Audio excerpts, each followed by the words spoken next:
ఆంధ్ర రాష్ట్రంలో కూటమి ప్రభుత్వం అంటే Telugu Desam party, Janasena, BJP party ప్రభుత్వాన్ని ఇవాళ అధికారంలోకి తీసుకురావడానికి అత్యధిక శాతం మెజారిటీ చూపించినటువంటి, అభిమానం చూపించినటువంటి ఉత్తరాంధ్ర ప్రజలందరికీ కూడా వాళ్ళ రుణం తీర్చుకోవడానికి నిన్న మొట్టమొదటిసారిగా చంద్రబాబు నాయుడు గారు ముఖ్యమంత్రి హోదాలో జిల్లా పర్యటన మొట్టమొదటిసారిగా విశాఖపట్నానికి ఏర్పాటు చేసుకోవడం అనే నిదర్శనం వెలువెత్తుతుంది.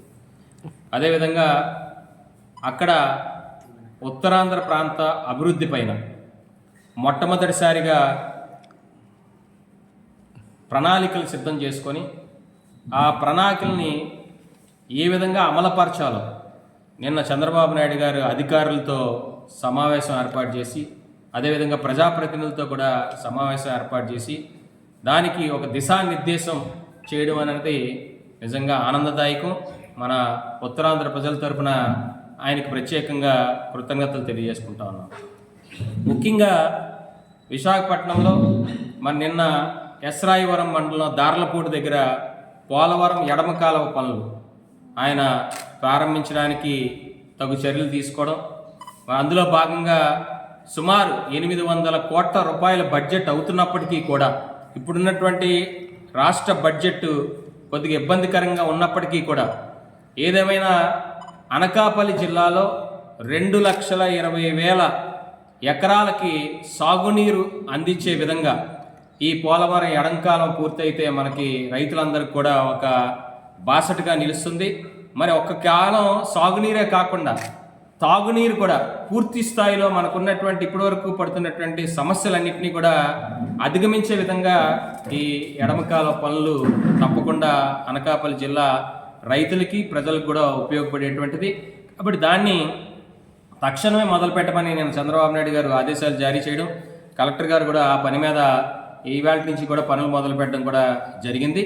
అదేవిధంగా అనకాపల్లి జిల్లా నిన్న కూడా చంద్రబాబు నాయుడు గారు సమీక్షా సమావేశంలో మరి ఉత్తరాంధ్రకు సంబంధించినటువంటి ఏదైతే రాష్ట్రానికే తలమానికంగా ఉండేటువంటి భోగాపురం ఎయిర్పోర్ట్, అది కూడా ఆనాడు చంద్రబాబు నాయుడు గారి హయాంలోనే దీన్ని మంజూరు చేయడం జరిగింది. జిఎంఆర్ సంస్థ దీన్ని టేకప్ చేయడం జరిగింది. అయితే గత 5 సంవత్సరాల్లో అందులో కూడా జిఎంఆర్ ఎయిర్పోర్ట్లో కూడా వాటా ఇమ్మని విజయసాయిరెడ్డి వారిని బెదిరించడం, దానికి వెనకడుగేసి జిఎంఆర్ మరి మల్లికార్జున గారు, ఆయన కూడా శ్రీకాకుళం చెందినటువంటి వ్యక్తే, మరి దాన్ని తాత్సారం చేసి 5 సంవత్సరాల పాటు ఆ పనులు చేయకుండా ఈ ప్రభుత్వం అడ్డుపడడం అనేటువంటిది చాలా దురదృష్టకరం. మరి దాన్ని ఈవేళ మళ్ళీ దాన్ని కంకణం కట్టుకొని పూర్తి చేసే విధంగా చంద్రబాబు నాయుడు గారు భోగాపురం సైట్ విజిట్ చేసి దాన్ని పూర్తి స్థాయిలో ఇంకా ల్యాండ్ ఎక్విజిషన్ సమస్యలు ఏవైతే ఉన్నాయో అవి కూడా నిన్ననే దాన్ని పరిష్కారం చూపించి మరి పూర్తి స్థాయిలో జూన్ 2026 సంవత్సరంలో దాన్ని ఇనాగ్రేట్ చేయడానికి రూపకల్పన చేస్తున్నారు. దాని ప్రకారం ఇంకా జిఎంఆర్ సంస్థ వారు జూన్లో ఓపెన్ చేస్తా ఉన్నారు, కానీ చంద్రబాబు నాయుడు గారు మార్చిలోనే ఓపెన్ చేయమని నిన్న చెప్పారు. దాన్ని బట్టి ఆ ప్లాన్లో మార్చి జూన్ మధ్యలో ఈ జిఎంఆర్ ఇంటర్నేషనల్ ఎయిర్పోర్ట్ కూడా రేపు త్వరగా పనులు చేయడానికి వీలుగా నిన్న చంద్రబాబు నాయుడు గారు చర్యలు తీసుకోవడం జరిగింది. అదేవిధంగా మరి దానికి మెట్రో, ఇవాళ మనకు తెలిసి 5 సంవత్సరాలు మెట్రో పేరు చెప్పారు తప్ప అది ఊరికే పోతద్దంలో చూపించారు. డీటెయిల్ ప్రాజెక్ట్ రిపోర్ట్ డిపిఆర్ కూడా, ఆ మెట్రో సంబంధించిన డిపిఆర్ కనీసం కేంద్ర ప్రభుత్వానికి వెళ్ళలేదు, రాష్ట్ర ప్రభుత్వం తయారు చేయడం కూడా చేయలేదు. కానీ ఇవాళ ఆ డిపిఆర్ని కూడా ఇవాళ వెంటనే మెట్రోని ఒక కొత్త పద్ధతిలో, అంటే ఎక్కువ స్థలం తీసుకోకుండా సింగిల్ కాలంతో, సింగిల్ పిల్లర్ మీద మెట్రో ఏర్పాటు చేసి ఆ మెట్రో పైనే డ్యూయల్ పర్పస్ అంటే ఏంటి, దానిలోనే ఒక రోడ్డు అలాగే ఒక మెట్రో రెండూ వచ్చేటట్టుగా, అంటే సింగపూర్ ప్రాంతాల్లో ఈ విధంగా ఇప్పటికే మెట్రో నిర్మాణాలు జరుగున్నాయి. ఆ తరహాలోనే విశాఖపట్నంలో ఎయిర్పోర్ట్కి ఒక మెట్రోని ఏర్పాటు చేయాలనేటువంటి ఉద్దేశంతో కొత్త డిపిఆర్ను కూడా తయారు చేయమని నిన్న అధికారులు కూడా ఆయన ఆదేశాలు ఇవ్వడం జరిగింది. అదే కాకుండా బీచ్ రోడ్డు, గత ముఖ్యమంత్రి వైఎస్ జగన్మోహన్ రెడ్డి అక్కడ 560 కోట్ల రూపాయలతో ఆ రోడ్డుని విస్తరణ చేయడానికి గాను ఆయన శంకుస్థాపన చేశాడు. ఆ పలకలు అలాగే ఉన్నాయి. ఒక్క రూపాయి ఒక్క రూపాయి కూడా విడుదలైనటువంటి సందర్భాలు లేవు. అంటే పూర్తిగా మోసం. ఇవాళ అదే భీమిలి రోడ్ అంటే బీచ్ రోడ్ విశాఖపట్నానికి పర్యాటక ప్రాంతంగా అభివృద్ధి చెందాల్సినటువంటి విశాఖ ఇవాళ అన్ని వసతులు అన్ని రిసోర్సెస్ ఉన్నటువంటి విశాఖని మరింత అభివృద్ధి చేయాలనే ఉద్దేశంతోనే విశాఖ నుంచి భీమిలి ఫస్ట్ ఫేజ్లో, సెకండ్ ఫేజ్లో విశాఖ నుంచి భోగాపురం, థర్డ్ ఫేజ్లో విశాఖ నుంచి ఇచ్చాపురం. సో ఇలాగా 3 ఫేజుల్లో ఈ బీచ్ రోడ్ని విస్తరణ చేయడానికి ప్రతిపాదనలు సిద్ధం చేశారు. అందులో మొదటి దఫాగా ఇవాళ విశాఖపట్నం ఆర్కే బీచ్ నుంచి బ్యాటరీ జంక్షన్ నుంచి అక్కడ భీమిలి జంక్షన్ వరకు కూడా మొట్టమొదటి ఫేజ్లో ఆ నిర్మాణం పూర్తి చేయాల్సిందిగా ఆదేశాలు జారీ చేయడం జరిగింది నిన్ననే. మరి రవాణా వ్యవస్థ అంటే ఈ ప్రాంతంలో విశాఖ అభివృద్ధి చెందాలంటే ఇన్ఫ్రాస్ట్రక్చర్ డెవలప్ చేయాలి ముందుగా. అది గత 5 సంవత్సరాల్లో పూర్తిగా నిర్లక్ష్యం చేశారు. అభివృద్ధి అనేటువంటిది లేదు, ఇన్ఫ్రాస్ట్రక్చర్ లేదు, ఒక ఫ్లైఓవర్ లేదు, ఒక రోడ్డు లేదు, ఆఖరికి రోడ్డులో పడిన గుంతలు కూడా పోడ్చలేని పరిస్థితిలో 5 సంవత్సరాలు మనం చూసాం. అయితే ఇప్పుడు తెలుగుదేశం పార్టీ, జనసేన, బీజేపీ ఉమ్మడి కూటమి ప్రభుత్వంలో ఇవాళ విశాఖపట్నానిలో ఇన్ఫ్రాస్ట్రక్చర్ని పూర్తి స్థాయిలో మెరుగుపరచాలనే ఉద్దేశంతో శీలానగర్ నుంచి సబ్బవరం వరకు ఆ రోడ్డుని ఇవాళ పెద్ద ఎత్తున విస్తరణ కార్యక్రమంలో ఆల్రెడీ రేపట్లో టెండర్ పిలుస్తారు. 2 నెలల్లో టెండర్ ప్రక్రియ పూర్తవుతుంది. 2 నెలల తర్వాత ఆ పనులు కూడా ప్రారంభిస్తామని చెప్పి అక్కడ నిన్ననే మీటింగ్లో అధికారులందరూ కూడా అక్కడ చెప్పడం జరిగింది. కాబట్టి శీలానగర్ నుంచి సబ్బవరం రోడ్డుకి ఒక కనెక్టింగ్ రోడ్డు, అదే విధంగా మన ఇచ్చాపురం నుంచి ఆల్రెడీ అనకాపల్లి వరకు ఒకటి జరిగింది. ఇంకా రేపు మా ఎంపీ సీఎం రమేష్ గారు కూడా ఢిల్లీ అధికారులతో మాట్లాడారు. అనకాపల్లి నుంచి ఇవాళ రాజమండ్రి వరకు ఉన్న రోడ్డు కోడ్ గురించి కూడా రేపు ఆయన ప్రెస్ మీట్ పెడతారు. వచ్చిన వెంటనే దానికి కూడా ఒక శుభవార్త మన అనకాపల్లి ప్రజలు వినబోతా ఉన్నారు.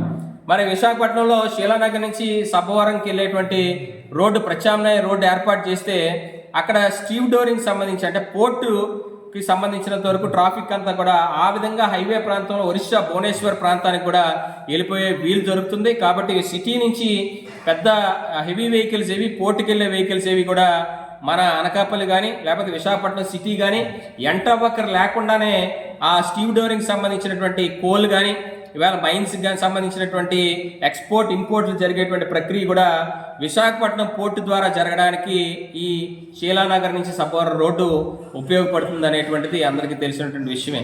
మరి ఇదే కాకుండా మరి పూర్తి స్థాయిలో విశాఖపట్నాన్ని మరింత మెరుగుపరిచే విధంగా ఇవాళ అనకాపల్లి కూడా విశాఖపట్నంలో ఒక భాగంగా మేము అందరం కూడా అనకాపల్లిని కల్పించాలని చెప్పి మేము కోరడం జరిగింది.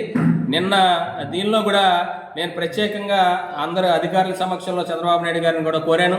మరి అనకాపల్లి ప్రాంతానికి సంబంధించినంత వరకు కంపోస్ట్ యార్డ్ ఇవాళ జీవీఎంసీల ప్రాంతాలు విలీనం అయినప్పుడు కూడా కంపోస్ట్ యార్డ్ సమస్య రెసిడెన్షియల్ ఏరియాలో అనకాపల్లి హెడ్ క్వార్టర్స్లో కంపోస్ట్ యార్డు సిటీ టౌన్ మధ్యలో ఉండటం అనేటువంటి చాలా దురదృష్టకరం.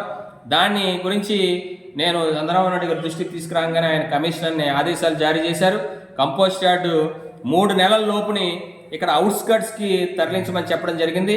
తరలించిన తర్వాత కూడా అక్కడ దాన్ని ఎనర్జీ కన్జర్వేషన్ కింద కంపోస్ట్ యార్డ్ని దానిలో ఉండేటువంటి చెత్తని థర్మల్ ఎనర్జీ కింద కన్వర్ట్ చేయడానికి యూనిట్ ఆల్రెడీ విశాఖపట్నం మన కంపోస్ట్ యార్డ్లో ఉంది మధురవాడ దగ్గర. అటువంటిదే ఇక్కడ కూడా ఏర్పాటు చేయడానికి తక్షణమే ప్రపోజల్స్ తయారు చేయమని చెప్పడం జరిగింది.